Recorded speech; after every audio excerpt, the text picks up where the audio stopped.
2025 IPL শুরু হয়ে গেছে, আর আইপিএল এর প্রথম ম্যাচ কিন্তু আরসিবি কেকেআর কে হারিয়ে দিল।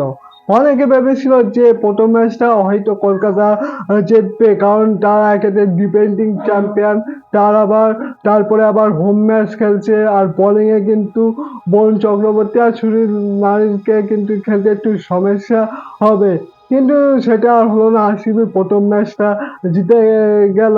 কলকাতার টিমটা খুব ভালো করেছে, কিন্তু টিম হিসাবে তারা কিন্তু এই প্রথম ম্যাচটা খেলতে পারেনি।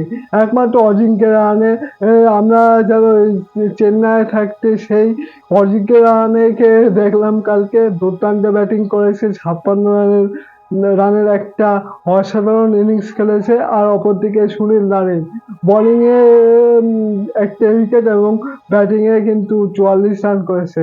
তো টিম হিসাবে কিন্তু কলকাতা সেইভাবে পারফরমেন্স করতে পারেনি। আর অপরদিকে কিন্তু আরসিবি টিমটা এবারটা অসাধারণ টিম হয়েছে। মানে বোলিং এ কালকে কিন্তু কুণাল পান্ডিয়া দুর্দান্ত বোলিং করেছে, 3 উইকেট নিয়েছে, ম্যান অফ দ্য ম্যাচ গিয়েছে। আর ব্যাটিং এ কিন্তু ফিলিপ সল্ট মানে দুর্দান্ত, মানে আমরা এক্সপেক্ট করলাম না যেভাবে ইন্ডিয়া সিরিজ গেল, চ্যাম্পিয়ন্স ট্রফি সিরিজ গেল, মানে অফ ফর্মে ছিল, কিন্তু আইপিএল এ প্রথম ম্যাচ কিন্তু দুর্দান্ত ব্যাটিং করেছে।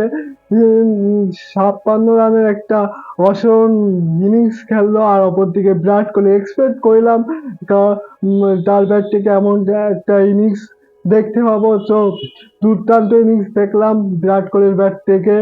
এই, আর রয়্যাল চ্যালেঞ্জার কিন্তু প্রথম ম্যাচটা জিতে গেল।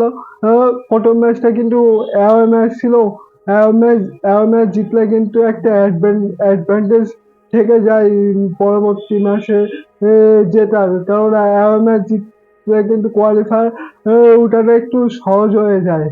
তো কালকের ম্যাচটা তোমাদের কেমন লাগলো অবশ্যই কমেন্টে জানিও। আর তুমি কোন টিমকে সাপোর্ট করছো সেটাও কমেন্টে জানিও। আর এই ভিডিওটা যদি ভালো লাগে ইউটিউব থেকে যারা থাকছো তারা কিন্তু সাবস্ক্রাইব করে দিও, আর ফেসবুকে থেকে দেখে থাকলে ফলো করে দিও।